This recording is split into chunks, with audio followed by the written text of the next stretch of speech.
Assalamualaikum warahmatullahi wabarakatuh. Kami dari kelompok Inovasi Pengelolaan Peserta Didik akan menjelaskan materi kami. Berikut materinya.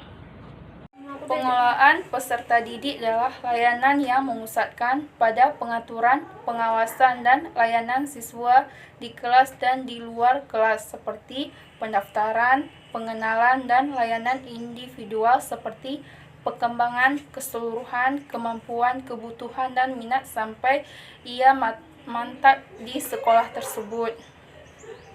Menurut Sidisnas Undang-Undang Nomor 20 2003, pendidikan adalah usaha sadar dan terencana untuk mewujudkan suasana belajar dan proses pembelajaran agar peserta didik secara aktif mengembangkan potensi diri untuk memiliki kekuatan spiritual, keagamaan, pengenalan diri, dan kecerdasan akhlak mulia dan keterampilan yang diperlukan dirinya, masyarakat, bangsa, dan negara.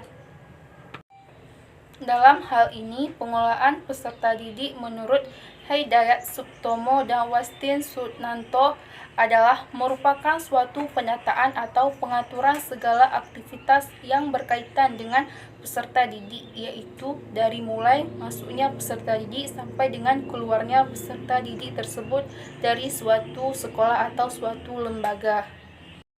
Dengan demikian, pengelolaan peserta didik itu bukanlah dalam bentuk catatan atau pengelolaan data peserta didik saja, melainkan meliputi aspek operasional dapat dipergunakan untuk membantu kelancaran upaya pertumbuhan dan perkembangan peserta didik melalui proses pendidikan di sekolah dasar. Konsep dasar inovasi pendidikan telah diketahui sebelumnya bahwa inovasi adalah suatu ide untuk gagasan yang dirancang untuk mempermudah kehidupan manusia. Namun di sini inovasi belum mengarah pada bidang pendidikan.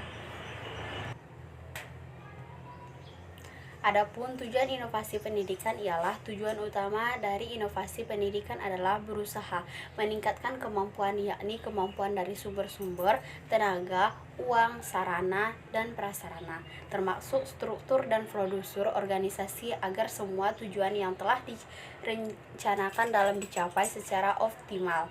Manfaat inovasi pendidikan ialah manfaat yang diadakan inovasi di antaranya dapat memperbaiki keadaan sebelumnya ke arah perencanaan yang lebih baik. Yang kedua ialah memberikan gambaran pada pihak lain tenaga pelaksanaan inovasi sehingga orang lain dapat menguji, mencoba yang kita laksanakan.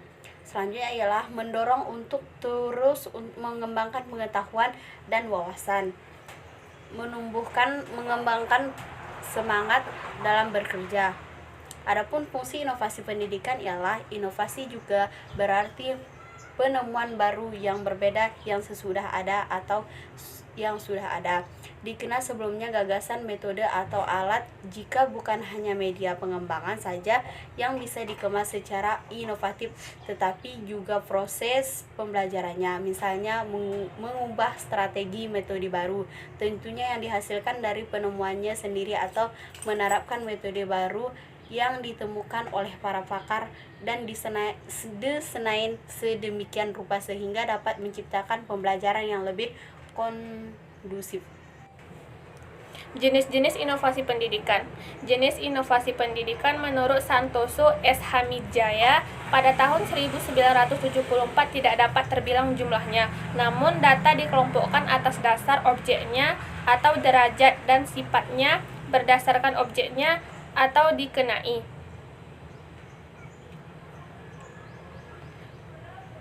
Pembaharuan ada 3 jenis, yaitu yang pertama inovasi dalam bentuk hitungan antar orang atau personal relationship, perbaruan dalam peraturan guru, perubahan data laksana yang harus didasarkan pengambilan keputusan pada inovasi dan bukan pada selera perorangan atau pemimpin. Yang kedua, inovasi dalam jenis software atau perangkat lunak. Pembaruan mengenai tujuan dan struktur kurikulum, model sistem penyampaian atau Delphi System, cara penilaian kurikulum dan pendidikan. Yang ketiga, inovasi dalam bentuk hardware atau perangkat keras. Perubahan dan bentuk ruang kelas, peran guru, dan perubahan dalam penyampaian. Atau metode mengajar, adanya sistem komputerisasi proyek dan laboratorium dan lain-lain. Berikut cara meningkatkan inovasi pendidikan. Untuk meningkatkan inovasi pendidik harus dibarengi dengan berbagai macam cara, yaitu yang pertama, menyatukan visi untuk berubah.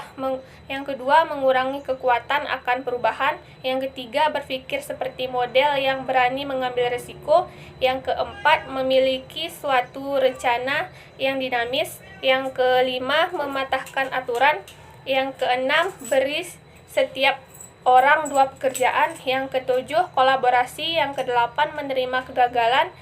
Yang ke-9, membangun prototipe. Yang terakhir, bersemangat. Manfaat pada pembelajaran yang dilaksanakan guru, diantaranya yang pertama, sarana informasi kepada semua guru betapa pentingnya melakukan kreatif untuk meningkatkan kualitas pembelajaran dan juga pendidik.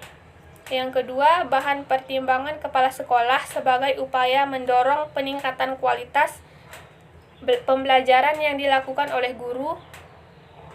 Yang ketiga, memberikan sumbangan kemajuan dalam pendidikan. Yang keempat, melarikan peta manajerial pembelajaran kreatif untuk dilakukan guru di satuan pendidikan.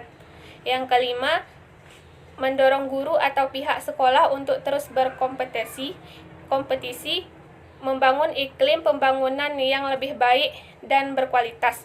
Yang keenam, memberikan informasi kepada praktisi bidang pendidikan serta pengajaran tentang manajerial pembelajaran kreatif yang bisa dilakukan di satuan pendidikan. Kesimpulannya, pengelolaan peserta didik adalah layanan yang memusatkan pada pengaturan, pengawasan, dan layanan siswa di kelas dan di luar kelas, seperti pendaftaran, pengenalan, dan layanan individual seperti pengembangan keseluruhan kemampuan, kebutuhan, dan minat sampai ia matang di sekolah.